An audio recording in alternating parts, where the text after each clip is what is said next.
Welcome to or welcome back to my channel, Scotty Cherie Reads.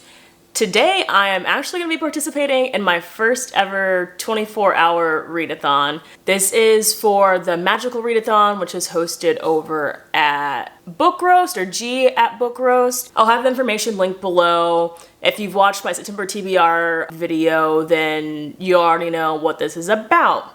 So, starting on Saturday the 21st, people who are participating in the Magical Readathon, which is a month-long readathon, has this weekend the 24-hour readathon, which I decided to participate in. So what that looks like is I decided to pick my own times that work for me because G is in Europe and they had sprints this morning at 8 a.m. and I was just not getting up for that. I am a night owl. So I decided to start my sprints at 2 p.m. my time on Saturday the 21st, which is today, and that will go until 2 p.m.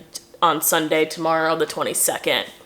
However, I will be sleeping because your girl cannot handle staying up for 24 hours and trying to read at that the whole time. That's just not going to happen. I am going to get less sleep to try to fit in more pages during this. So instead of getting 8 hours of sleep, I might get 5 or 6. So you'll see how it all goes. I'm very excited about it. I started this at 2 o'clock today and it's about 4:30 right now. And I started with my first book. However, I want to go over quickly what books I plan on reading for the Magical Readathon, in general, and then we'll see what I can get to during this weekend readathon. I still have the rest of the month to finish. I'm hoping to get to all of these eventually, and what I don't get to, you'll just see in the wrap up, if not in this video. So buckle up, and I'm gonna get into what my prompts are and what I plan on reading for the readathon. Alright, so I'm going to try to run through this pretty quickly because I already have talked about all of these prompts in the books that I planned on reading in my September TBR, which I'll have linked up here. However, I didn't want you to have to exit out of this video and then go back and watch a different video in order to understand what's going on. Just a quick overview for my character. My guild is Mindwalkers and my calling is Necromancer. So we can get into what the prompts are for the Necromancer. Obviously there's 3 different levels. There's O for Ordinary, Q for Qualified, and D for Distinguished. So for the Necromancer prompts, I need to get an O in Animal Studies, and the prompt for that is read a book with the Phoenix on the cover. The book that I picked up, and the one that I actually picked up today and started, is Firekeeper's Daughter by Angeline Boulley. So I just started this today and I am at page 65 at chapter 8. And I'm actually reading or buddy reading this with my mother-in-law, and I know that she is at part 2 right now, which is chapter 14, and that's about 120 pages in. So I know that I'm definitely going to at least get there today. And if I need to pick up another book, obviously I'm going to read multiple books throughout this vlog, but we'll see. I just know that I definitely need to get to page 120 in this, but we'll see if I'm really liking it, if I want to continue. I'll come back to this a little bit more to give my thoughts about it. I'm just going to keep going through my prompts. The next course here is Conjuration, and I need to get a Distinguished there, so I'm going to have 3 different prompts. So the first prompt is a book with a bat on the cover, and I plan on reading Carmilla, which is an original OG vampire story. This actually came before Dracula was even out, so it's a pretty short read, but don't know really what to expect, but excited about this, and obviously it does have bats on the cover. The next prompt here for Conjuration for Q, it's a book that has won an award, and I've actually already fulfilled this prompt. I'm also participating in the Read Your Library Readathon that is hosted by Atia over at Booking It with Atia. I'm going to leave all the information down below, of course, but I read Solito by Javier Zamora and absolutely loved it. That book has been critically acclaimed. It has won a lot of awards, and I mean, spoiler for my wrap up, but it was a 5 out of 5 star for me. It was exceptional. But I'll just leave it at that. And if you want to hear my thoughts, then just wait until I have my September wrap up posted. And then the last prompt here for Distinguished for Conjuration is a book with a map that contains a map. And I'm hoping to get to Ruin and Rising by Leigh Bardugo because I need to finish this series. It's been way too long. I keep pushing it off. But obviously there is a map in here. So yeah, we'll see if I get around to this one. So those are all the books and prompts for Conjuration. Now we're gonna go to the subject of demonology, and I just need to get an ordinary for that, which is one prompt. And that prompt is a book that was a non-reader recommendation. So I had a big stack of library books here for the Read Your Library Readathon, and honestly, to be frank, when do I not have a huge stack of library books that I'm working through, to be honest? So I just had my husband, Ben, pick a book. He just read the flaps and picked one that he thought that I would enjoy or he wanted me to read. And what he ultimately picked was What Moves the Dead by T. Kingfisher, which is nice because it's a short one, so thanks, babe, for doing that. But what's funny is that this is a retelling of Edgar Allan Poe's short story, The Fall of the House of Usher, which I have not read. And as I say all the time, my completionist brain is saying that I want to read that before reading this one. So I actually have a book of Edgar Allan Poe's completed stories, and I found The Fall of the House of Usher. And it's not very long. So I'm hoping in this vlog specifically, I would like to read this short story and then pick this book up. They're both short. I mean, this one's 158 pages, but it's also a short book. So we'll see if I can get around to it, but those are the two that I need to read for that prompt. All right, the next course I have here is Restoration. I just need to get an ordinary in that, which is just one prompt, and that is a book with the night sky on the cover. And same with one of the other prompts. I have already read this book that completes this one this month, and that is Root Magic by Eden Royce. Obviously, you can see it here that it has a night sky on the cover, and I really, really like that one. I'm not gonna spoil anything for it until the wrap up, but that one covers that. And then my last course here is Spells and Incantations, and I have to get a qualified, which are two different prompts. And one is a 5-star prediction. I have Salem's Lot here. I am currently going through Stephen King's book in publication order. I've read Carrie, and now I need to read Salem's Lot. I've already started this, but this book is really big. Like, I mean, it's close to 800 pages. So this is gonna be the one that I'm like hoping to get to, but if I need to push it, or obviously I've started it, but in order to finish it by the end of this month, I'm not sure if I'm gonna be able to do that with everything else. And if this needs to roll over into October, that's totally fine. It's spooky season. I'm gonna be reading all horror pretty much anyway. So that's the book for that prompt.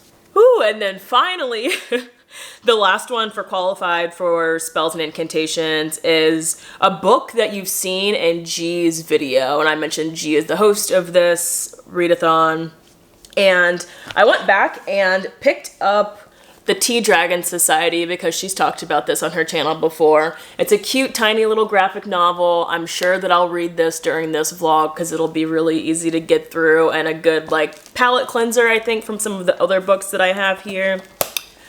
So yeah, I mean, obviously I'm not going to finish all of these in 24 hours, but I am going to be strategic in the way that I read so that you guys have a few different books on here that hopefully I can finish and you can get my full thoughts on. So obviously I'm in my comfies. I'm just going to be chilling all day, reading into the night. I'll sleep a little bit and then wake up and see how much more I can read until 2 p.m. tomorrow. So quickly, I did want to read the flap of Firekeeper's Daughter. I'm not going to say much yet, aside from I am really enjoying it. I'm on page 64 and a big event just happened, but I'm going to wait until I get to page 120 in order to have a more in-depth conversation about it. or just more in-depth explanation of my thoughts and how I feel about it after reading the full part 1. But on the flap here, it reads, 18-year-old Donis Fontaine has never quite fit in, both in her hometown and on the nearby Ojibwe? I think it's Ojibwe Reservation. Actually, let me get my phone and look it up because I want to know how to pronounce this. 1 second. Ojibwe. Okay. Ojibwe. Let me start over, sorry. 18-year-old Donis Fontaine has never quite fit in, both in her hometown and on the nearby Ojibwe Reservation. She dreams of a fresh start at college, but when family tragedy strikes, Donis puts her future on hold to look after her fragile mother. The only bright spot is meeting Jamie, the charming new recruit on her brother Levi's hockey team. Yet even as Donis falls for Jamie, she senses the dashing hockey star is hiding something. Everything comes to light when Donis witnesses a shocking murder, thrusting her into an FBI investigation of a lethal new drug. Reluctantly, Donis agrees to go undercover, drawing on her knowledge of chemistry and Ojibwe traditional medicine to track down the source. But the source for truth is more complicated than Donis imagined, exposing secrets and old scars. At the same time, she grows concerned with the investigation that seems more focused on punishing the offenders than protecting the victims. Now, as the deceptions and deaths keep growing, Donis must learn what it means to be a strong Ojibwe woman and how far she'll go for her community, even if it tears apart the only world she's ever known. Firekeeper's Daughter is an electrifying thriller layered with the rich exploration of the modern Native experience, a reckoning of current and historical injustices, and a powerful celebration of community. So, as I said, I'm really, really enjoying it right now. I'm enjoying the writing. It's very fast moving and it captivated me from the beginning. But I'm gonna get snuggled up. I'm gonna get a drink. I'm gonna get a little bit of B-roll and then I'll come back once I finish part 1 of Firekeeper's Daughter. See you in a bit. So I have my space all comfy and have my drinks over here and I'm about to continue reading, but I wanted y'all to see this because my cats, there's like a big window in my living room and they just live out here. There's a bird feeder that was a gift to us, which is such a good gift because they love just staring at the birds, but I don't know if you're gonna be able to see because it's so bright outside, but look at this. They just sit on the ledge here and just watch the birds that are up top. And sometimes you'll hear them make their own sounds, like sometimes Mojo, the Siamese cat, this one down here, he will imitate the bird noises and stuff. So if you hear that during this video, that's what's going on in the background because they will be there all day until the sun goes down. But yeah, gonna get some more B-roll. Just wanted to show you guys kind of my setup and everything. But I'm excited to dive into Firekeeper's Daughter again.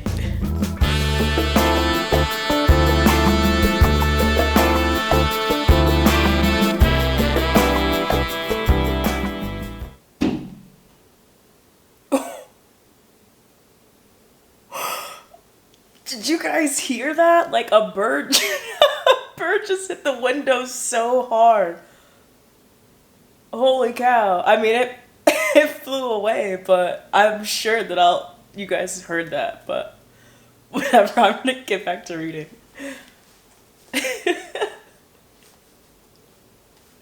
Jeez.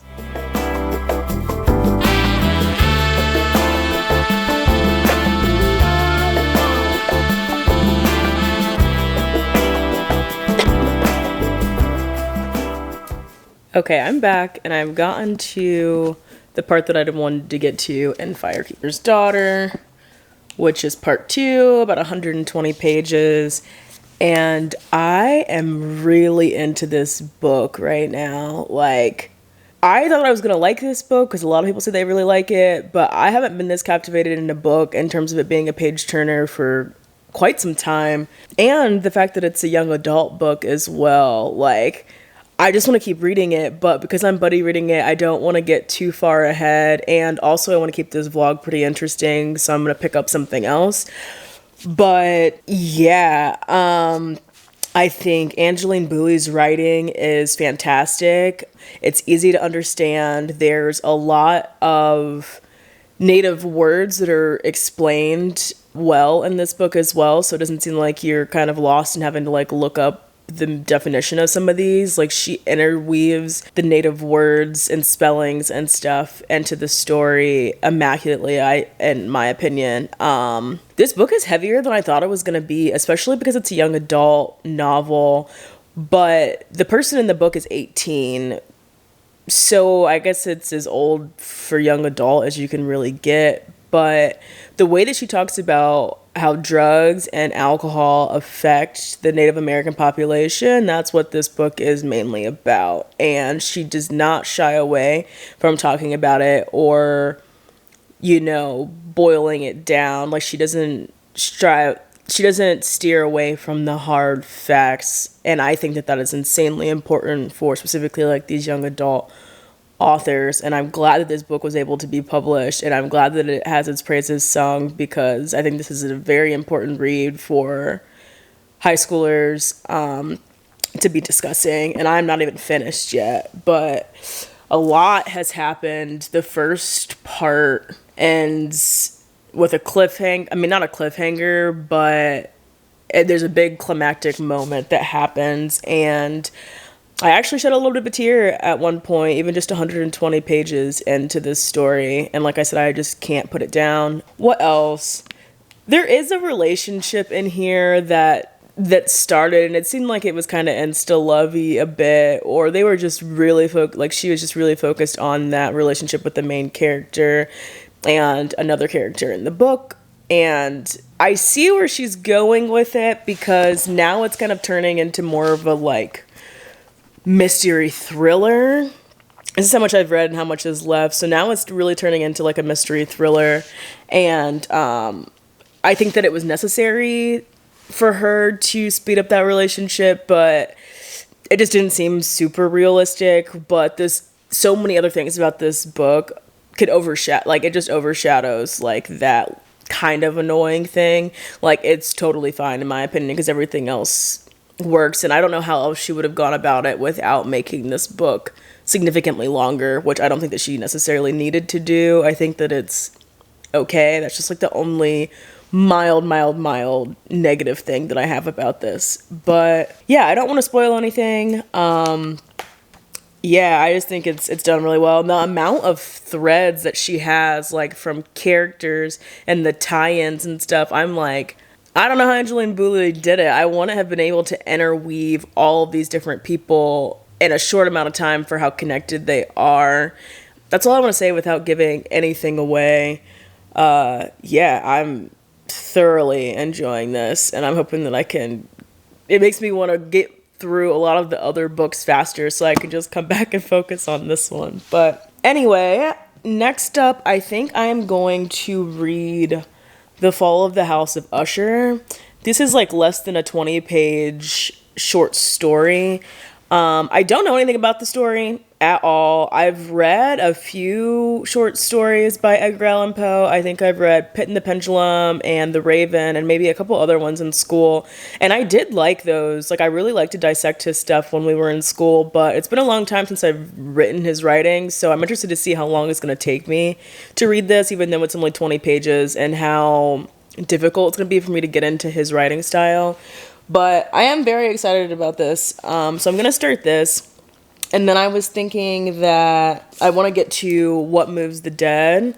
But since it's a retelling, I don't want to go just straight from that one from the original to What Moves the Dead. So I think that'll be a good time to interject with the Tea Dragon Society and read this one in between as like a palate cleanser. So that's what I have planned for the rest of the night so far. Yeah, I'm just chilling. I'm getting comfy here. I'm probably going to throw on a little screen on the TV, get the vibe right inside since the sun is down now and the windows are shut. And at some point I'll get some food, but other than that, I'll update you once I finish The Fall of the House of Usher.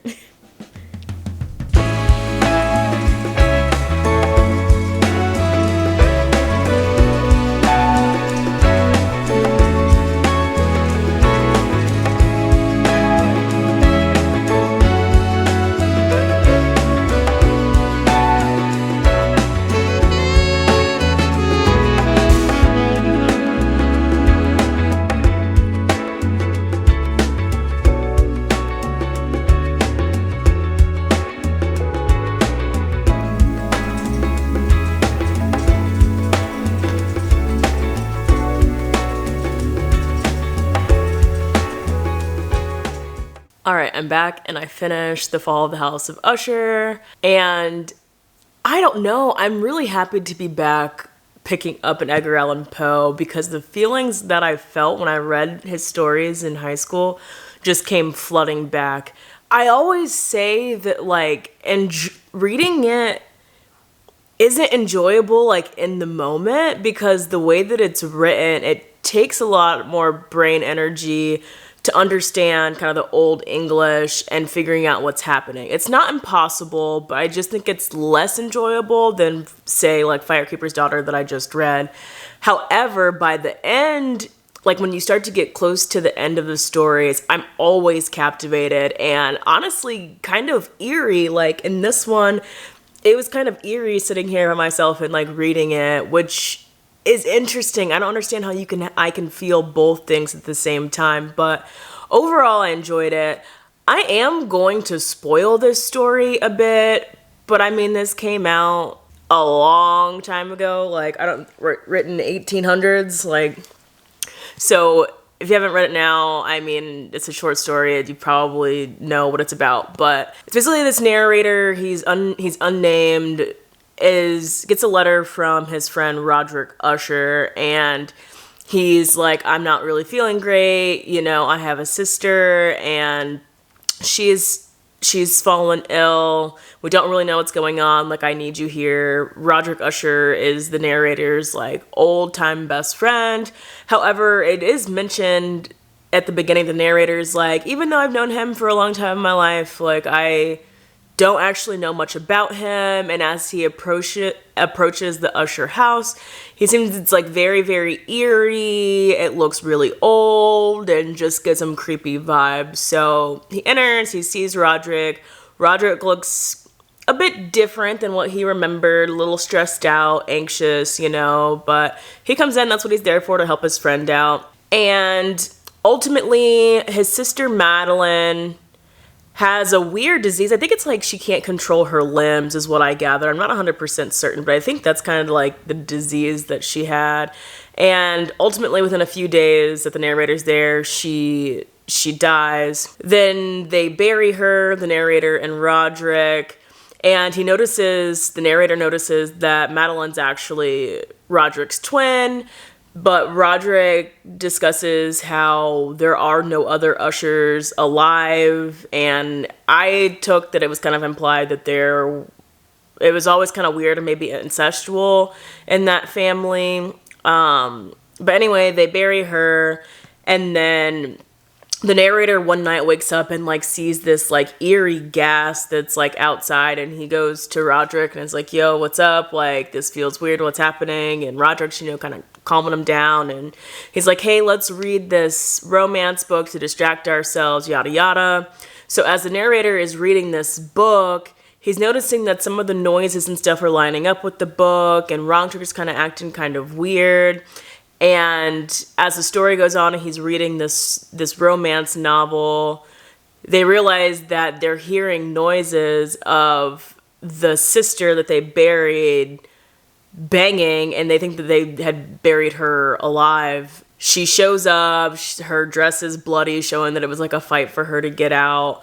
And ultimately she kills Roderick, and then, you know, the narrator runs out and the house just kind of falls in and of itself, hence the fall of the House of Usher in terms of the house itself and the Usher family. So it was fun, but I think that I'm just even more excited to read What Moves the Dead and other retellings, because obviously it's going to be more modern writing, so it's going to be easier for me to get through and less of a brain exercise to read. But I still think that it was great. I mean, I like the story. I still had some chills up my spine, like when Madeline came back, because I wasn't really expecting that, honestly, from the beginning. I didn't really know where it was going to go. And I feel like that's kind of the fun with Edgar Allan Poe, even though it's work to get through. I never know which direction it's going to go, because they're so short that things change in an instance or change in a paragraph, which is fun. So yeah, I don't know what to rate it. I don't feel like I don't rate these short stories, but in overall enjoyment, I did enjoy it, and I would probably reread it, and I definitely want to pick up other Edgar Allan Poe short stories. I think that's it. Oh, I did want to give a shout out to a YouTuber that I enjoy, and her name is Allie Brienne Reads, I believe. I'll put her picture and handle and stuff here and in the description box. But I watched one of her videos. She's very horror-esque, and she had been rereading Edgar Allan Poe, and then she read What Moved the Dead, and there's a different anthology that came out recently that are retellings of Edgar Allan Poe's works. I'll put it here. And I want to pick that up. I wasn't able to get it from my library at the time, but that's why I ultimately picked up What Moves the Dead. It's because of her. So if you want to see her analyze it as well, go check her channel out, or any other horror related stuff, especially like Stephen King related things. Her channel is really awesome. So I just want to throw that in there because I really like her stuff and she's the reason why I read it. Now I am getting hungry. It is 9 p.m. and I think I'm gonna order some food. I'm not sure what I want yet, but I'll browse and order some food. And then, as mentioned, I am going, let me see if I can pick this up. I'm going to read the Tea Dragon Society, which obviously shouldn't take me very long. And then I will pick up What Moves the Dead and see if I can finish What Moves the Dead tonight, which is what I'm hoping. Like I said, I'm a night owl. It's easy for me to stay up until 3 a.m. So still have plenty of time, plenty of energy, and I'm having a fun time. So yeah, next time I'll check in with you, I will have eaten because my tummy is growling and have finished the Tea Dragon Society. The goods are here. Can't go wrong with Popeyes. I was like, I just do not want to cook, or we don't really have many leftovers right now, so I was like, it's all rating for 24 hours, so I'm very excited for some chicken. Also, now you know, when I eat, we all eat, because Mojo is ready for his dinner. Here you go, Moj.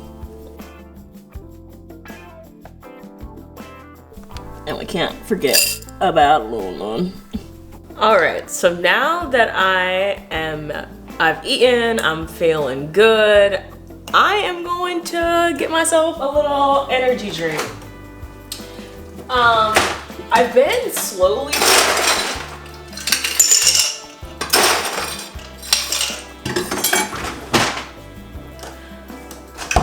slowly trying out Celsius because so many people drink them and love them, and it just seemed like a good option, and a lot of the flavors looked great. So I have two in here, and I don't think I've tried either of these. Maybe I've tried the orange, but I like the sparkling ones for sure. But I have sparkling orange and sparkling lemon lime. For almost anything, I'm a very citrus forward girl. Like, don't give me any of the berries, strawberries, any of that stuff. Like, just give me, you know, lemon, lime, orange, grapefruit, and sometimes mango. But I think for tonight, I think I'm gonna do lemon lime. I'm kind of feeling that, a little similar to Sprite. I just decided to put them on ice. I feel like they taste better if you put them on ice. I'm sure that if I was at the gym, I could just chug one down, but since I'm at home, that's what I'm gonna do. And I'm gonna taste test. Whoa, that color! I was not expecting it to look like Mountain Dew. I don't know what to think about that, but yeah, let's see. Nope, it won't go all the way down in there, but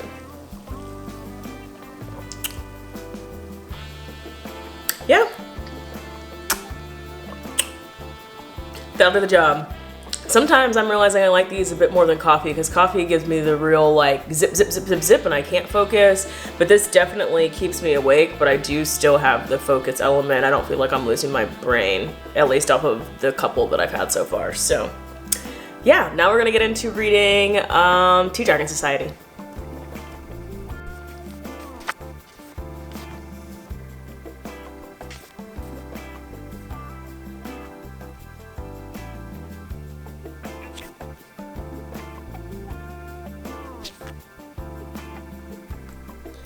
Look at how cute these little tea dragons are. I can't.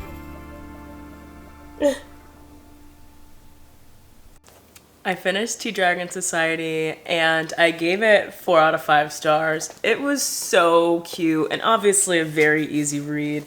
It's actually a children's graphic novel. I thought that it was middle grade, or I thought that it was, yeah, I mean, I guess I don't know the difference between children's and middle grade, but I would guess that children's is a lot younger. I just don't know where that age gap cutoff is, but this definitely reads really young.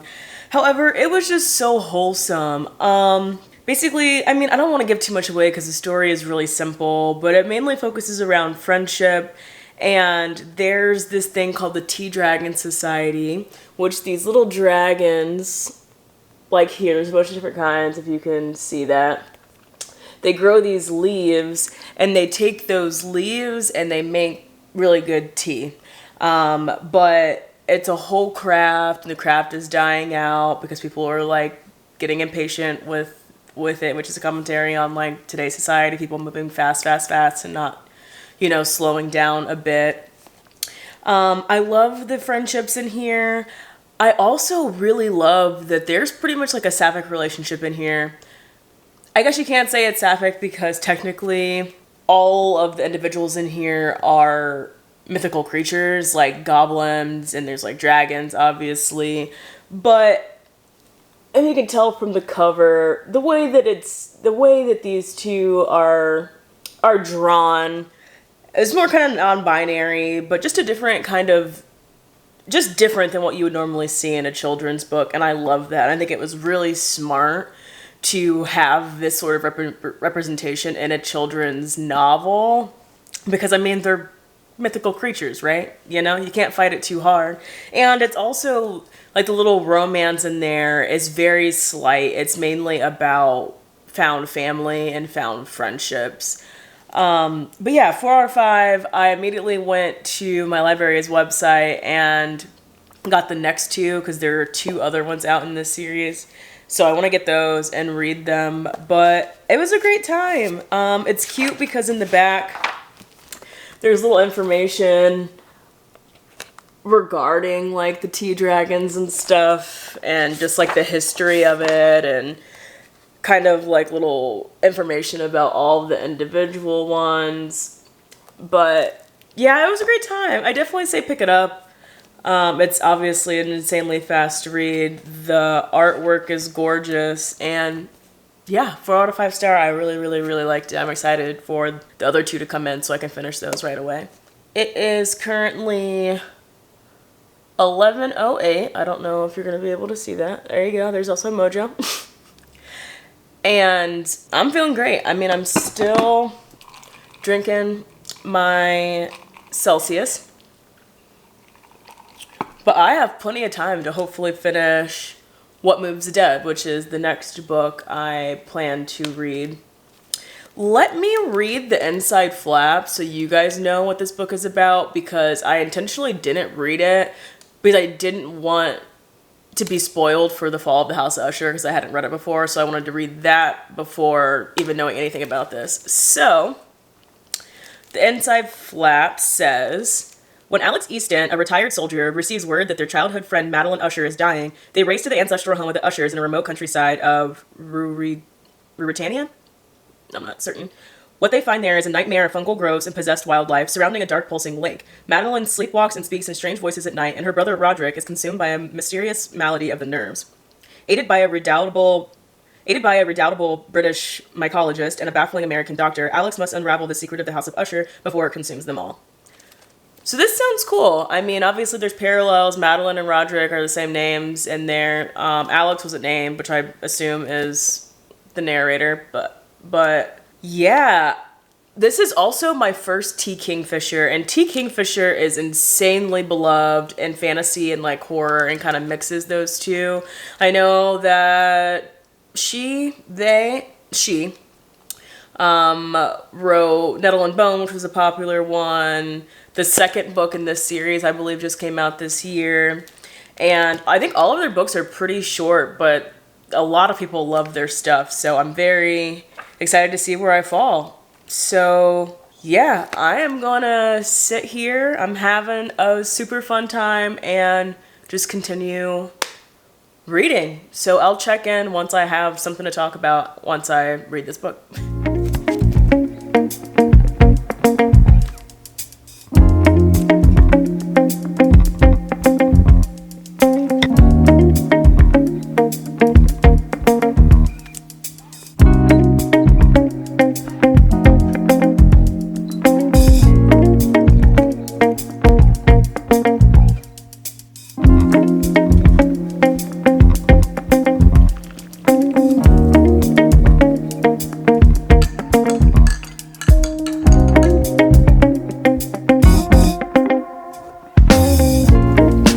How cute is this cup?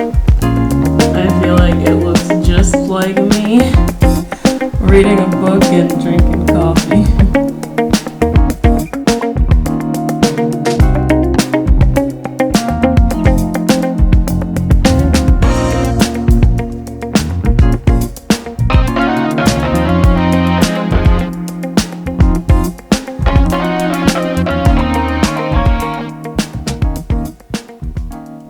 Hey y'all, so it is clearly the next day.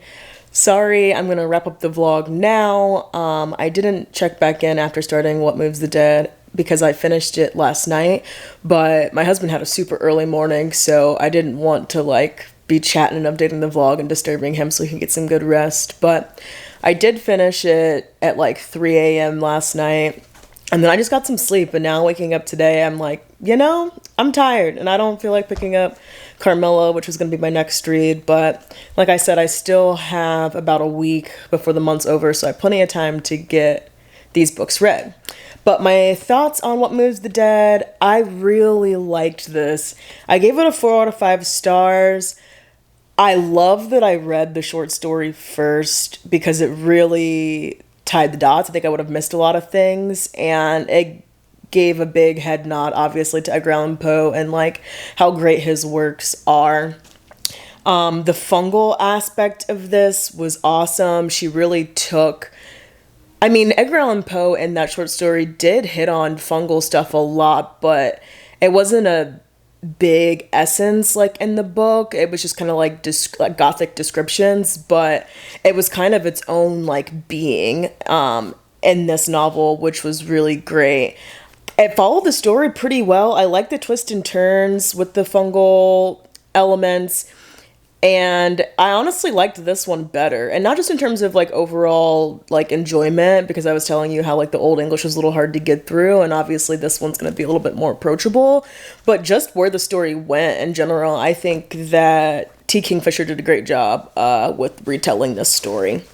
I did want to make a correction though, because the disease that Madeline had, I thought that it meant they couldn't control their limbs, which is what I read, and I was thinking that meant like flailing, but it's honestly the opposite, where you go like rigid and can't control your limbs. So I did want to say that because I was wrong, and that plays a big part in understanding some of the books. So yeah, 4 out of 5 stars. I don't want to get into too much detail because it's a novella, but this was a great gothic novella. It felt all the gothic vibes. Yeah, this is the first like fungal like body horror type book I've ever read. So if you know any other ones, let me know. I know Mexican Gothic is one that people say to read, but that's the only other one I know. I really liked this type of horror, and yeah, so that's pretty much the vlog. If you want to know how the rest of this readathon goes in terms of the magical readathon for the month-long readathon, just make sure you check out my monthly wrap-up for September. That'll be out in a week or so. And yeah, until then, I'll chat with you guys in the comments, and I'll talk to you soon. Peace. Bye.